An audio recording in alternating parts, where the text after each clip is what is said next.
In today's video, I want to talk about some of the gear that got me through 2025, what worked out really well, and what didn't. Let's jump right in. Well, good morning. Let's just dive right into the gear talk. I'm going to start with my sleep system because, as I mentioned earlier, I'm going to talk about some pieces of gear that have been fantastic and some that have been meh. And my sleeping pad, the Nemo Tensor All Season, falls into that meh category. I want to love that sleeping pad. It checks a lot of boxes for me. It's lightweight, it packs down really small, it has a high R value. I want to love that pad. I just don't sleep very well on it. And the Tensor replaced a Ceta Summit Etherlight XT that failed me. I've shown that clip in a couple of videos and I'll show it again right here just in case you haven't seen those videos. But it delaminated. And so it was basically leaking from all the little weld points in between the quilted sections. But prior to that failure, it was the most comfortable sleeping pad I've ever slept on. I loved that thing until it quit on me. I did send it back to Ceta Summit. They did send me a replacement through their warranty program, and the replacement failed in exactly the same way. So I just don't trust the Ceta Summit pad anymore. And I know they have the new XR line, and I have to admit, I'm tempted to try one out because apparently they've solved this delaminating issue, but I got trust issues. So the Nemo Tensor All Season, it's fine. It does okay, but it gets a super solid meh, in my opinion. My Enlightened Equipment quilt, I've talked about it probably half a dozen times on the channel, maybe more. I love that thing. I can't imagine ever wanting to use another quilt. I actually have two of them. I have a 20 degree and a 30 degree that I take depending on the weather, and both of them are fantastic. High quality build, high quality materials, ridiculously comfortable, perfectly functional. I love my Enlightened Equipment quilts. A kind of new item in my sleep system, I've got maybe 20 nights of sleep on it now, probably less than that. I bet you it's closer to 10. It's probably closer to 10, is the Ceta Summit Arrows Premium Pillow. And it was a massive upgrade for me. Like, I had been carrying the Nemo Philo Elite, and I loved that pillow. It was great. It was fine. I didn't know what I was missing. The Ceta Summit Arrows Premium is a huge upgrade. It's got like that soft kind of fuzzy coating on all around it, 100% of it. It's got enough loft that it gives my head plenty of support without having to shove like a sweatshirt or something underneath or adding any extra loft. And I really like the U-shape cutout that just kind of cradles my neck. And it's very, very supportive, very comfortable. Highly recommend that pillow. So that covers the sleep system. My shelter is the Durston X-Dome 1P. Now, I was very skeptical when they first announced that shelter. I didn't want one. I didn't jump right on the bandwagon and buy a first generation, and I'm glad I waited because there are a few upgrades in the second gen, which is the one I have, that make it a little more storm-worthy and a little more comfortable. The biggest upgrade, in my opinion, is that they added a couple inches to the narrow end of the floor. So it's got this kind of odd floor shape, this sort of trapezoidal floor shape. And the original models, I think, were 29 inches at that narrow end, and now they're 32. And it doesn't sound like a lot, but it really makes a big difference in terms of comfort, in terms of being able to like stow gear if you need to. If you've got a 25-inch wide pad, just gives you a little bit more wiggle room. And especially, you know, if your tent is set up in a way that you need to sleep at that narrow end, having that extra couple of inches, primo. One of the other upgrades that they added in terms of stormworthiness is there's an extra set of loops on the poles. The original one, I believe, only came with one. I don't know if it was the upper or lower, because I've actually never seen a first gen in person. But now there are two sets at all the poles that you can add extra guy lines to. And I had to do that on the Ruby Crest Trail, and it made a big difference in the wind. Now, I've not had this shelter out in any really nasty weather. It's been through a minor rainstorm and a pretty significant windstorm, and it held up great in both situations. I'm really looking forward to testing it in some more inclement weather. One of my favorite kind of unintended features, due to the way the floor is shaped and the way that the rainfly attaches to the inner, there's this one big long strap towards the back of the vestibule, and it's a perfect place to dry out your socks after hiking all day. With as much as I like the X-Dome one, and I do like it quite a bit, it's probably my favorite shelter that I've used in a long while. My previous favorite was the Tarp Tent Rainbow, which I still love. That's what I carried on the TCT, and I'll carry it again, I'm sure, because it's a great shelter. It's just not big enough for me and Ranger. But as much as I like this shelter, there's one minor detail that I personally would change if it were up to me. And there's a stakeout point on the back panel of the shelter, which is nice. It gives that back panel a lot more strength, especially when you tuck the tracking poles in there. There's pockets at the peak on the front and back of the tent, so on the vestibule side and on the big back panel, and you can use your trekking poles to add extra strength and rigidity in really bad weather. And there's a stakeout point at the bottom of the back panel on the rainfly, and I wish that there was a little piece of cordage or something so you could also stake out that same point on the inner. The reason I say that is that when I was on the Ruby Crest Trail, it was incredibly windy one night, and while the rainfly was locked down tight, because I used all my extra guy out points just to make sure, the back panel of the inner would just kind of in the wind all night long, and I got used to it and I slept really well that night. But it would be nice if there was a stakeout point married to the stakeout point on the rainfly, so that you could pull that back panel, the inner, out and give it a little bit more rigidity in high winds. Something else I wanted to share with you in regards to the X-Dome. I learned the hard way with my X-Mid that the floor material doesn't stand up well to dog nails. You know, they do those big stretchies in the morning, they dig their toes into the ground, and I have a couple of tenacious tape patches in the floor of my X-Mid. So I wanted to avoid that with the X-Dome. So I cut this piece of Tyvek to the same shape as the floor, and I only carry it when I'm bringing Ranger, but it just gives the floor an extra layer of protection and keeps me from having to patch it up from time to time.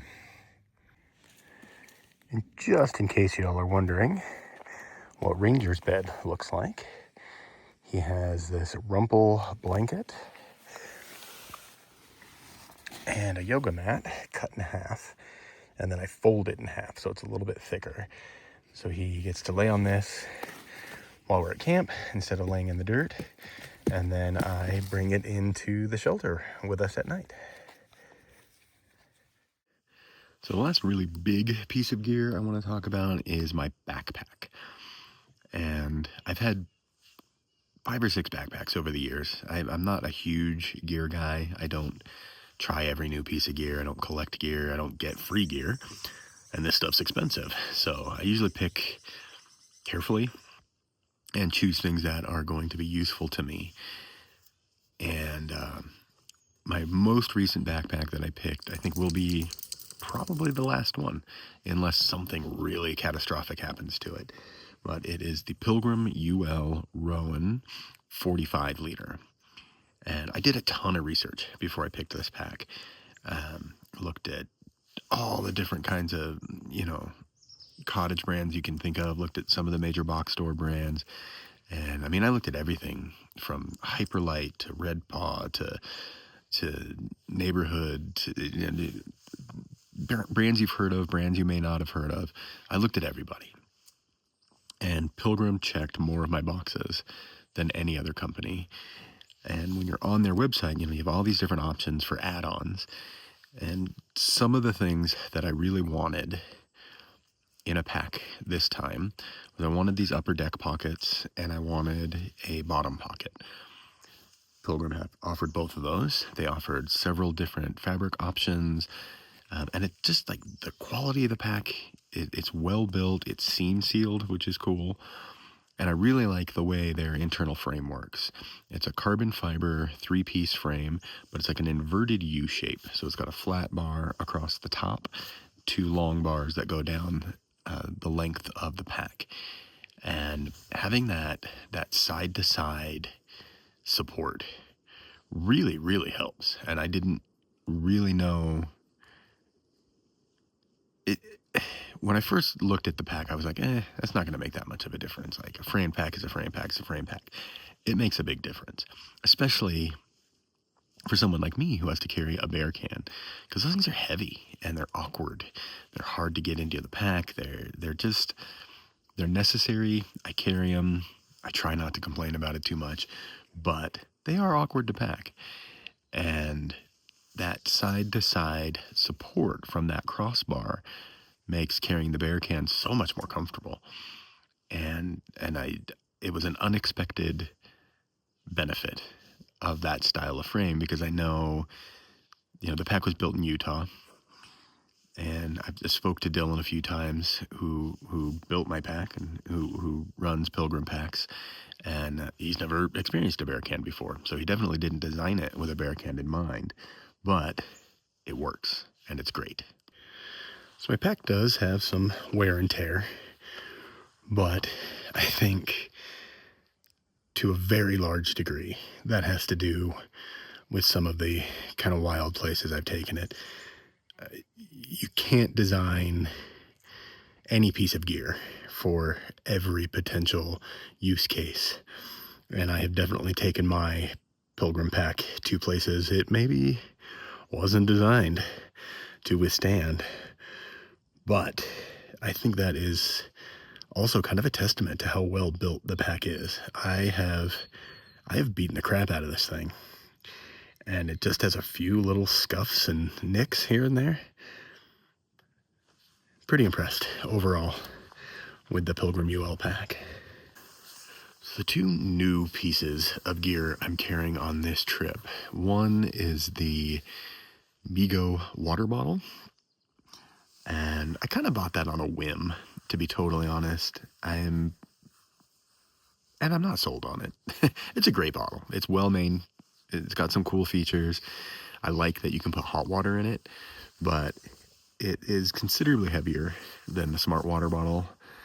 And I know the idea behind it was to replace the single-use plastic bottles, but I don't single-use my Smart Water bottles. I clean them out after every trip and carry them until they fail, basically. So I'll get 150, 200, sometimes 300 miles out of a Smart Water bottle. So they are a little bit heavier. They're not a direct replacement for Smart Water bottles, in my opinion. They are, however, a direct replacement for the old Nalgene bottles, because they're considerably lighter and you can put hot water in them. So I'm looking forward to using it in the winter, because I do very often have to use hot water in the winter. The other piece of new gear I have on this trip is a Nikkor NU25 headlamp. On my trip to the Sierras recently, we had to walk at night for a significant portion, and my formerly trusty Petzl Bindi failed.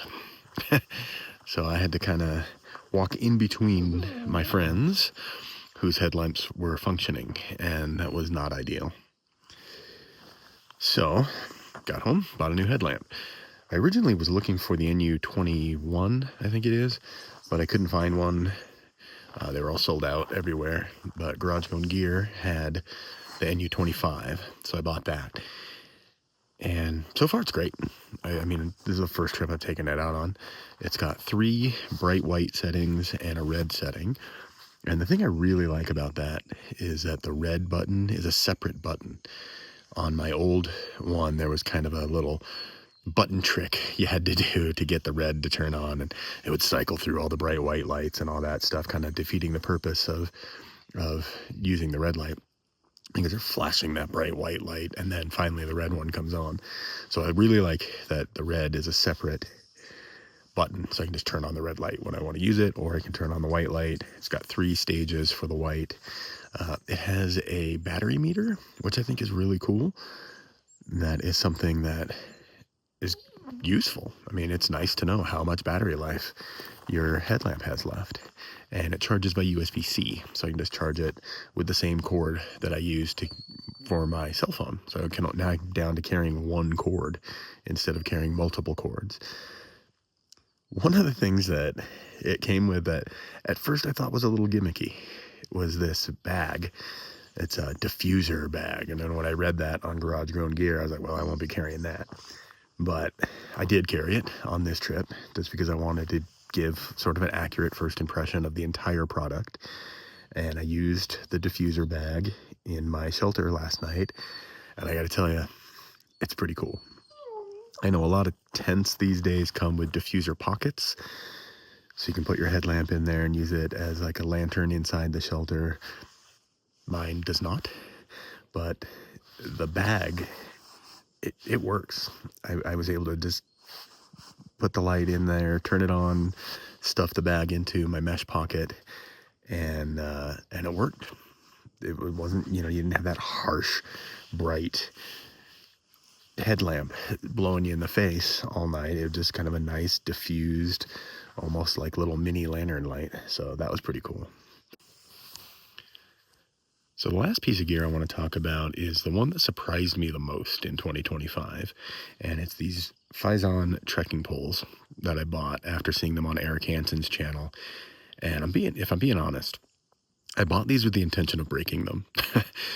I thought they looked cheap. I thought they just didn't look like they would hold up in some of the environments that I hike in. And I thought it would make for a good video to be like, hey, I bought these $70 trekking poles and got what I paid for. And I got to tell you, I have beat the crap out of these things. And they are maybe the best set of trekking poles I've ever owned. They're 158 grams a piece. They cost $70 on Amazon. They're wildly comfortable. They've been really, really strong. There was a moment on the TCT where I was kind of paying too much attention to the scenery and not enough attention to where I was going. And I walked right off the trail and I fell, and I put my full weight with my full pack on one of these poles, and it didn't even so much as bend. And I'm a big dude. I'm 230 pounds. My pack was probably another 30 pounds. And yeah, just super impressed with these poles. Well, that is a peek at some of my favorite and not so favorite gear that I've carried in 2025. A lot of it I'll be carrying in 2026. I may at some point do a more in-depth review of the pack and the X-Dome. I'm not super huge into doing reviews on this channel. I feel like there are other channels who do that infinitely better. But those 2 pieces of gear in particular, I've really, really enjoyed. And I would like to share some more in-depth thoughts on those 2 to help, if you're on the fence about purchasing, give you some more stats and just a deeper look into those 2 products. So I'll see what I can do about making that happen here in the near future. But for now, we're going to pack up. We are going to walk these 7 miles back to the car and call it a day. Thanks for hanging out with us. Thanks for watching. And as always, we will talk again soon.